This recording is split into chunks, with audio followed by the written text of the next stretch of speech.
पिछले भाग में आपने सुना कि टीना को बड़े घर जाने की बहुत जल्दी थी, इसलिए वह ज़बरदस्ती रवि को उठाती है कि वह उसे रेलवे स्टेशन तक छोड़ आए। जबकि उसकी बातें सुनकर रवि हैरान रह जाता है, क्योंकि टीना को कभी भी बड़े घर जाना पसंद नहीं था। अब आगे सुनिए। टीना को देखते ही रवि ने कहा, किसका फ़ोन था इतनी सुबह सुबह? कुछ नहीं, वो मम्मी का फ़ोन था। टीना ने हड़बड़ाते हुए कहा, लो टिकट मिल गया है, अब जल्दी से जनरल कोच में बैठ जाओ। तुम मोहित को लेकर चलो, मैं तुम लोगों का सामान लेकर आता हूँ। ठीक है, कहकर टीना मोहित का हाथ पकड़कर आगे आगे चलने लगी और मन ही मन भगवान को शुक्रिया अदा करने लगी कि रवि ने कुछ भी नहीं सुना। आखिर टीना और मोहित को ट्रेन में बैठाकर रवि वापस रवाना हो गया। इधर ट्रेन भी रवाना हो गई। जनरल कोच में टीना को बहुत परेशानी हो रही थी। जैसे जैसे ट्रेन आगे बढ़ रही थी, भीड़ भी वैसे वैसे बढ़ रही थी, पर पैसों का लालच टीना को हार मानने नहीं दे रहा था। बस मन ही मन 3 घंटे और 2 घंटे और 1 घंटा और बस इसी तरह घंटों की गिनती किए जा रही थी। आखिर 5 घंटे के सफ़र के बाद वहां पहुंचकर टीना ने रवि को फ़ोन करके बता दिया कि वह लोग बड़े घर सही सलामत पहुंच गए हैं। इधर बड़े घर में भी सब लोग हैरान थे कि आज अचानक टीना मोहित को लेकर यहाँ कैसे आ गई, वह भी अकेली जनरल कोच में।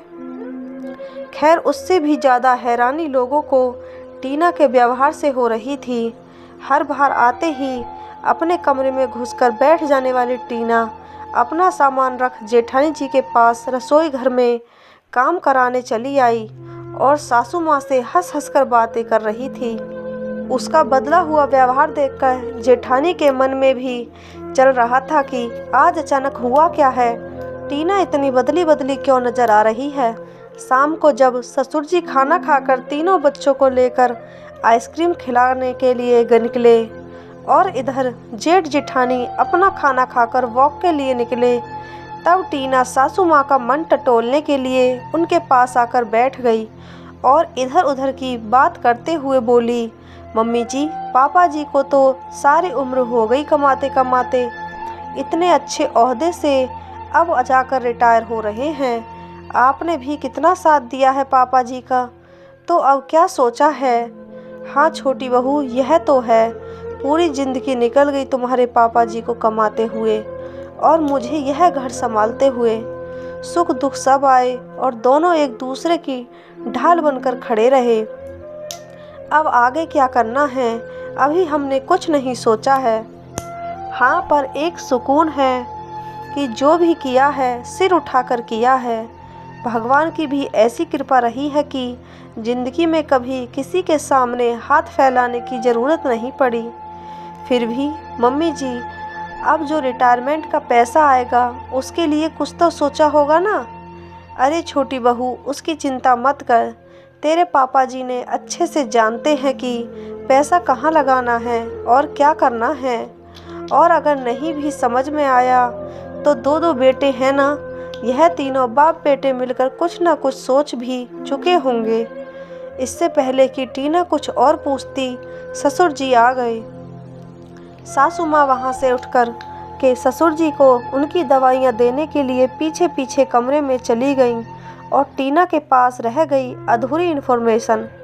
मन ही मन कुड़कुड़ाती हुई टीना ने अपने कमरे में जाकर अपनी मम्मी को फ़ोन लगाया।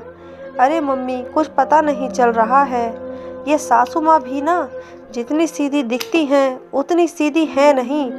मेरे सामने तो कोई भी सीक्रेट नहीं खोलना चाहती। अब बेटा क्या कर सकते हैं, तू शुरू से नहीं रही इन लोगों के साथ, इसलिए। हाँ, ये बात तो है मम्मी, पर मैं तो ठहरी सीधी सादी, मुझे क्या पता था कि मेरी जेठानी इतनी चालाक होगी, इन लोगों को इस तरह अपनी मुट्ठी में कर लेगी कि इनके इसके अलावा कोई नज़र ही नहीं आता। देखो तो मुझे कुछ भी नहीं बता रही, पर मैं भी इनकी खूब सेवा करके इन्हें बस में कर लूँगी। अभी तो 7-8 दिन हैं, तो पता तो मैं करके ही रहूँगी। और हिस्सा तो मैं लेकर ही रहूँगी। ठीक है, चल सब्र से काम करना। ऐसा ना हो कि तू हाइपर हो जाए और सारा मामला ही गड़बड़ हो जाए। ठीक है, मैं फ़ोन रखती हूँ। इन दिनों में टीना ने एड़ी चोटी का जोर लगा दिया, लेकिन उसे कोई भी बात पता ही नहीं चल पा रही थी। जेठानी से पूछो तो वह बात पलट देती और सासू माँ को इन बातों से कोई लेना देना ही नहीं था। अब जेठ जी और ससुर जी से कैसे पूछे। पर फिर भी टीना ने अपने ससुराल में अपनी सासू माँ की खूब सेवा की। कभी उनके बालों में तेल मालिश करती तो कभी उनके पैर दबाती, कभी उनकी पूजा पाठ की तैयारी कर देती तो कभी उन्हें अपने साथ सैर कराने ले जाती। जब रिटायरमेंट का प्रोग्राम हुआ तभी टीना सभी रिश्तेदारों से हंस हंस कर मिल रही थी। इस बार तो रिश्तेदार भी हैरान थे, यहाँ तक कि खुद टीना का पति हैरान परेशान होकर अपनी पत्नी को देख रहा था और मन ही मन सोच रहा था कि क्या यही मेरी पत्नी है, कहीं बदल तो नहीं गई। अब तो रिटायरमेंट का प्रोग्राम भी हो गया, वापस जाने का वक्त भी आ गया, पर अभी तक रिटायरमेंट से मिले पैसों का जिक्र भी घर में किसी ने नहीं किया। टीना की तो रातों की नींद उड़ने लगी थी। जिस दिन रवि और टीना को रवाना होना था उसके एक दिन पहले ससुर जी ने उनसे कहा, बच्चों, यह तुम लोगों की मेहनत थी कि रिटायरमेंट का प्रोग्राम कितना अच्छा हुआ है। लोगों ने कितने प्यारे प्यारे गिफ्ट दिए हमें। अब एक गिफ्ट मैं अपनी तरफ से तुम्हारी माँ को देना चाहता हूँ। देखो बेटा, मैंने अपनी पूरी ज़िंदगी कमाने में ही निकाल दी और तुम्हारी माँ ने घर की जिम्मेदारियों में। अब हम चैन से सुकून से वह हर काम करना चाहते हैं जो हमारे लिए कभी सपना होता था। तुम्हारी माँ को घूमने का बहुत शौक़ था, पर जिम्मेदारियों के चलते मैं उन्हें घुमा नहीं पाया। तो अब मैंने सोचा है कि मैं अब उनका वह सपना पूरा करूं। रिटायरमेंट के जो भी पैसे मिले हैं उनमें से एक हिस्से से हम लोग इंडिया घूमने जा रहे हैं और बाकी के बचे हुए पैसों को अपने दोनों बेटों में बराबर बांटना चाहते हैं। पर उन्होंने मना कर दिया, यह कहकर कि पापा, आपने हमें इस लायक कर दिया है कि अभी हमें कोई पैसों की ज़रूरत नहीं। इन्हें आप अपने भविष्य के लिए संभाल कर रखें। तो इन्हें मैं भविष्य के लिए संभाल कर रख रहा हूँ और मुझे फ़क्र है कि हमारी सारी प्लानिंग मेरे दोनों बेटों ने की है।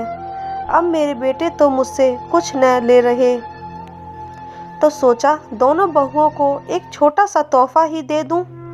तो ये कंगन मैं अपनी दोनों बहुओं के लिए लाया हूँ। जहाँ बड़ी बहू ने तो खुशी खुशी वह कंगन लेकर उसी जगह पहन लिए, वहीं छोटी बहू टीना की उम्मीदों पर पानी फिर चुका था।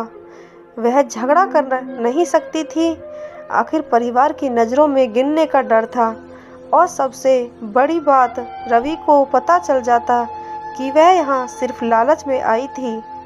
आखिर रवि ने ही तो पैसे लेने से इनकार कर दिया।